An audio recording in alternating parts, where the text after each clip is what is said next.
First up this morning is Coreopsis red satin. This is an American beauty plant. If you notice in the notes, this is considered one of the hardiest as far as the red flowering Coreopsis. We've grown this one for a number of years. Never really seen it out in the landscape, but I thought this was a really nice picture. You can see it's full of flowers. This plant does bloom from June to August. Once it gets done blooming, if you go in and deadhead it, probably just do it with a pair of head shears. That's what we do. Inside, as far as production, that will help to expedite getting a rebloom on this plant. Like most Coreopsis, they're very temperamental as far as moisture. They will grow in a wet condition, but they're only going to last for a short period of time. Typically, you're going to end up with a crown rot on them. One of the other advantages to this one is their seeds are supposed to be sterile, so it does not proliferate as much as some of the other ones. Relatively short in stature, 15 to 18 high, 18 to 22 wide, zone 5 to 9. So there's two euonymus in, Gaiety and Moonshadow. They're both pretty similar. Hardiness is zone 5 to 8. On Gaiety, it's going to be 3 to 5 foot high and or wide. Like euonymus, this will vine if you put it up against a brick wall or something where it can start going. You can see the longer shoots here in the Willoway picture. The other picture you can see is just crawling along on the ground. Gaiety is one of the better ones as far as leaf diseases go. It does have some issues with anthracnose, but it's not nearly as bad as, say, emerald and gold, but it is relatively good. They will tolerate some shade. Just remember that with shading, whether it's a yellow or a white plant, that brightness of color will decrease over time. Medium for soil conditions, euonymus isn't going to do that well in wet areas, so winter creeper is one of the common names. I didn't mention on Coreopsis, one of the common names for Coreopsis is stick seed as well. Next one is Moonshadow. It's the yellow version, similar to what Gaiety is. See, it's really bright yellow in early spring when they first come out. It's going to be 2 foot high, 4 foot wide. This one will spread a little bit more than what Gaiety will, but there again, it's typical of euonymus. If you get it close to a brick wall, etc., it will climb. It does have some tendrils that we won't see it on this foliage, but on the older stems, it will latch itself onto anything to climb. Couple notes on what we do with the plant material in here. Typically about the 1st of April to somewhere around the 10th of April, depending upon what the weather's doing, we will go in and trim them. If you want to scroll the Willoway picture up a little bit, please, Lee. You can see there's some longer shoots on this. That's typically all we're going to take off. So even though we trim it in April, you can still ship it. What this will do is give you a lot fuller plant once it's on the lot for the garden centers. So otherwise it will be elongated, shelf life won't be near as long. So the two B&B selections, one of the reasons for this is the similarity of them. River's Eye Beach, Vegas River's Eye is a very big plant. You can see here, size-wise, it's going to get 50 to 60 foot tall, 40 to 50 foot wide. It does have a glossy leaf. It's a dark purple. It really needs to be used as a large specimen tree. One of my favorite comments on this one, up in Ridgeville along Center Ridge, Route 20, on the east side of 83, there's a big one. I don't know if it's still there, but it had a Cornus rubra in front of it. So you had the pink flowering dogwood in front of this plant in the spring. So it really, both plants really pop. The reddish pink flowers on the dogwood against that dark purple of the beech. Beech are a little temperamental as far as where you grow them. They need to have well-drained conditions. They do not like wet, heavy soils. So as long as it's well-drained, they will probably grow. If you put it in a condition where it's going to be wet and clay, they will die. So it's that simple. Typically, zone 4 to 7. The other thing with beech is they don't like a lot of heat in the summer. So for anything that's being shipped where you start getting into zone 7, zone 8, just think through what you're doing. Next one is Rowan Eye. This is similar to River's Eye. If you look at the leaves, I got the far picture on the right here. You can see this is more of a curled leaf. It's going to be purple, similar to River's Eye, maybe not quite as dark purple. This is going to be a lot shorter plant. It's going to be 40 foot high, 35 feet wide. So this can still be used as a specimen. It's not known that well. It's part of the reason why I put these up here, so you understand the differences between them. But this is a nice plant and doesn't get near as big as River's Eye. Won't be quite as dark purple throughout the season. You can see the picture here is probably a fall picture, I would guess, just judging by the way the plant color is. But a little bit different in structure. The light brown that you see in the middle there, you see a couple of them. Those are actually beech nuts that are on this tree. So that would be the difference between the two. Other than that, they're pretty much the same. Some more in American Beauties, Heliopsis Summer Sun. This blooms a little bit later in the season. If you look at both pictures, whether it's the Willoway or the one from internet, you can see the red stems, so that's a nice difference. It has nice green leaves. This plant flowers later in the summer. I believe it's going to be early to late summer. So it extends that blooming season for American Beauties.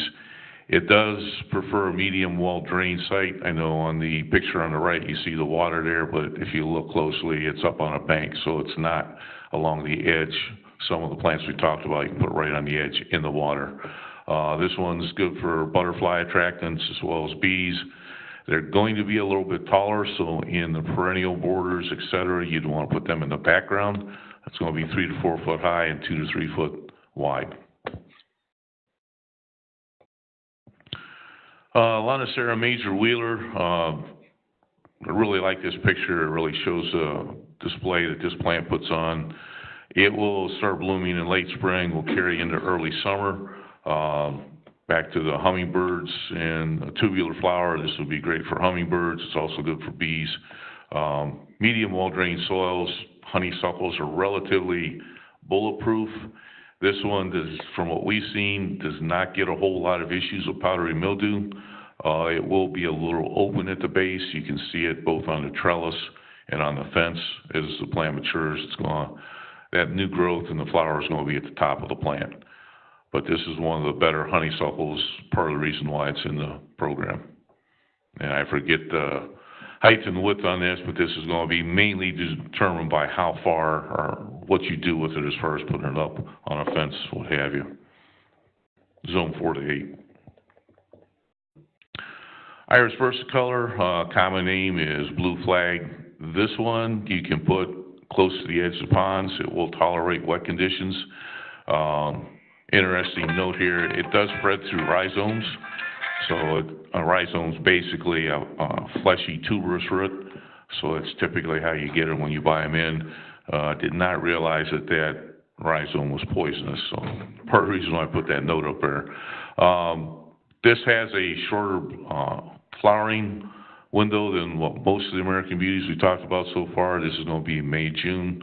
You can see what they look like both in the cans. This will be a late summer. We typically get these in bare root this time of year, can them. Lower picture on the left there is what they look like come fall. And then in the spring they'll be blooming. Zone 3 to 9. And it does tolerate deer. Fastigia, pink manners, bedia plant, and false dragonhead are some of the common names. If you look closely at the flowers, they do kind of resemble a snapdragon, which is an annual. This is zone 3 to 9.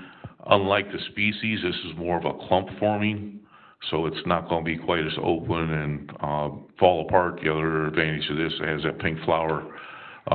It will bloom June to September. There again, if you deadhead it, it will help to get it to rebloom. So it does attract both bees and hummingbirds.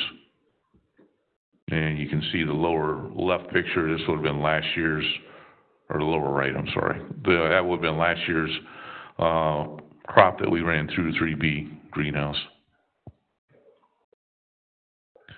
Viburnum winter, this is one of the It's a common one, but it's one that we don't sell a lot of. Has a wide array of seasonality as far as color goes. You can see the flowers there in the spring, April, May. It's for viburnum, it does bloom a little bit earlier. The lower left-hand picture has it in the production. It's got a nice, bright, shiny, glossy leaf. Plant does not get a whole lot of disease issues or leaf issues. It's, I wouldn't say bulletproof, but it's pretty close. And then in the fall, you're going to have the blueberries as well as the red foliage. So this is a rather neat little plant. You can use it as a hedge. It does lend itself to that as far as trimming. Medium to well-drained soil probably will not tolerate a whole lot of wet soil conditions. Ruby Falls here is actually a B&B, 1.75 inch. Zone 5 to 9 plant, 6 to 7 foot high, 4 to 5 foot wide. Height on this plant is going to be more based on how you train it when you're growing it or once it's planted. You can see here it's a nice cascading effect. This is also good for a specimen or a focus plant. Foliage on this stays pretty much dark purple throughout the year. You can see in the one picture it does get a little bit of green to it. Heavily flowered in the spring, and this is one of the better ones as far as heat tolerance. It does need a medium well-drained soil. We've talked about red buds in the past. You can put it in a clay-type condition, but it still needs to be well-drained. So if you're going to plant in a wet spot and it stays wet a long time, you're probably setting the plant up for failure. American Beauties, Chrysogonum, Golden Star, or Golden Knee. I didn't know these common names, so this is, as I said before, anyone has any other common names for these, feel free to write them in. This is a American Beauties plant, Zone 5 to 9. It's a good ground cover. We've had it in the program for a number of years now. It does flower, and you see there it's yellow May to October. Caveat with that is if it's a really hot, humid summer, the flowering does drop off significantly. So especially when you know, it says here Zone 5 to 9, you get in those southern zones, you're not going to get a lot of flower. So keep that in mind when you're selling the plant. It will tolerate wet sites, so one thing to keep in mind when we put that in there, it will deal with wetness on an irregular basis, but if it's consistently wet throughout the course of the year, the plant's probably not going to do well, and especially in the wintertime, a lot of these plants, if they stay wet, you get crown rot and they won't be there the following spring. But this is a great ground cover. It gives you some summer or yellow flowers throughout the summer as well. So. Petalaris is one we've been talking about. Wanted to make sure I got one with pictures of flowers. Rarely do we see flowers in our material that we're selling. In the 3s, we will occasionally see some in the 7s. The older, you need a little bit of age to the plant to get that flower. As you can see, it does present itself well as a flower. Height and width on this is depending upon what you do with it. Been up to Spring Meadow. In Dale Deppy's yard, he's actually got these going up oak trees, so they probably will get 30 to 50 feet high. There again, it depends upon what you do with this plant as far as what you get out of it. It will cling. It has aerial roots, clinging roots that will grasp on, as you can see here on the side of a brick building, and it does the same thing with trees, fences, etc. So it's in how you train it and so on. If you want to scroll to the right a little bit, Lee, put a picture here. One thing that's really not talked about much with this plant is the exfoliating bark. I don't even know how to do that. I don't know if you can scroll across here. Anyhow, the bark is similar to, there we go. There we go, sorry. So it's similar to birch or like agricium. You can see you've got the dark bark on the outside as it peels off. So this gives you another attribute of the plant that you can see in an off season such as winter. So one of the things to keep in mind when you're selling the plant. Also the flowers, when I have seen them flower, it's been a good draw for bees and so on. And just typically, how old do they have to be when they start flowering? Question is how old before they flower. I have seen occasionally a flower on a 3-gallon. Part of the issue we have is we trim those so we keep them tighter to the trellis, We also want to try and keep them full to the ground, so I would put that in at least a 3 to 5 year old plant. This is a ballpark. You will see it more along the lines of a 7. There again, I'm not promising flowers because, like I said, we do go through and trim them.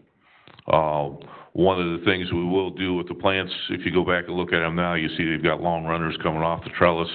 Once they start to push a little more growth, we will trim them so they're a little tighter to the trellis. Gives you a lot neater presentation.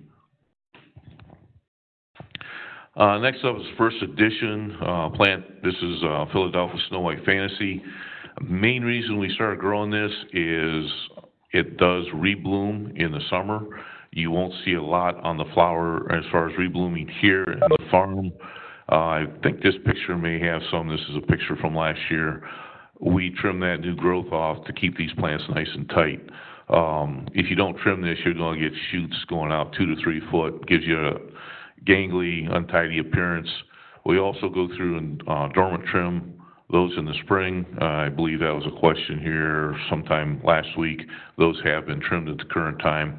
The other advantage to this plant is you can look at these flowers. They're 1 to 2 inches across, so it's bigger than a regular mock orange, and it's also a double. So it gives you a lot of showy display for a plant. You can see here it's a lot of white there. Just a good overall plant, and it's relatively hardy at zone 4 to zone 8. They listed at 5 to 6 foot, 4 to 5 foot wide. I would think it might get a little bit bigger than that, but that's what they're telling us at this point. Prunus Pink Cascade, this is 15. This one was set up, it's not in the subfertila class, so it does present itself a little better throughout the course of summer with darker green leaves. Gives you a nice floral display. It is very weeping. It doesn't send a lot of shoots straight up, so it's a nice tight weeper. It does tolerate heat a little bit better. This was developed North Carolina State. Just a good plant, zone 4 to zone 8. Typically 12 to 12, 12 by 12, or 12 to 15 by 12 to 15. So now's the time of year that you really want to be moving through any of the prunus. Their biggest display, obviously, is when they're in flower. As you can see here, they flower before the leaves come out. Once the leaves are out, the flowers are pretty much spent or are gone. So this is the best time of year to move through them, get them on the lots, and that way the customer can end up selling them as well and when they're in their prime. Jeff, what's the understock? Understock on that, I'd have to look into it to be 100% sure, but it's probably, a lot of them use avium, so. Say that again, what was the understock? Avium, Prunus avium. Okay, that was a new one for me. Before I quote that, let me do some research. I'd have to have Paul call the supplier. Most understocks on Prunus can vary from supplier to supplier on what they do, but we can't get that information. Okay. Next up is a B&B. This is a 2-inch Sargenti. The first picture you see here isn't a real good one. It is in full bloom. It is somewhat faded it opens up a little darker pink than that, but it gives you an overall view of how early this one will flower, as well as it's quite prolific as far as flower goes. Listed as 20 to 30 foot high and wide, so it's a bigger tree. And then the other advantage to this one, as you can see here, the fall colors, orangish and red, orange undertones with red on the surface. So it does have multiple facets as far as seasonal appearance. One of the things there, again, is good fall color. All prunus really need a medium well-drained soil. So keep that in mind with them. And the other thing with this one, it does give you a mahogany bark appearance as well. Fine Line's one that we've talked about in the past. This is a cross between Asplenifolia and also Columnaris. So it gives you the advantages of both. Fine Line has this nice thread-like foliage. We don't usually talk about fall color. You can see it gives you a nice bright yellow fall color. As a hedge, it does a very good job. And unlike its predecessors, the seed's supposedly non-viable. So this will get you away from invasive plants. Columnaris or regular buckthorn is considered invasive in a lot of places. Zone 3 to 7, so this is extremely hardy, 5 to 7 foot tall, 1.5 to 2 foot wide. It does get a small flower. It's pretty inconspicuous in the spring, and then that will sometimes lead into black fruit in the fall as well. American Beauty plant, Veronia, common name's ironweed. It has a thread-like foliage as well. It is somewhat clump forming, 30 to 36 inches high and wide. It also has the purple lavender flower you can see there on the right. It does attract butterflies and bees. This blooms later in the year, so you won't see a lot of flower this time of year. It does bloom late summer, and that carries into the fall. So this would extend your blooming floral season as far as AB plants go. Veronicasium virginicum. I've heard of black root. I'm not really sure I heard of Culver's root, so those are common names for it. Flowers are similar to Veronica. Most of the Veronicas we grow are pretty short. As you can see here, 4 to 7 foot high, 2 to 4 foot wide. This is definitely a plant that you want to put in the back of a perennial garden, so it can be on that back side. It does hold up pretty well as far as standing upright, as you can see here. The floral display is pretty good. It does a good job as far as attracting bees and butterflies and so on. It's also pretty hardy, and it will tolerate some wet soils. So there again, tolerating wet soils means occasionally throughout the year it can sit underwater, but you don't want to do that on a regular basis. This will start flowering early summer. Once it gets done, you can cut it back, deadhead it, and it will help it to rebloom.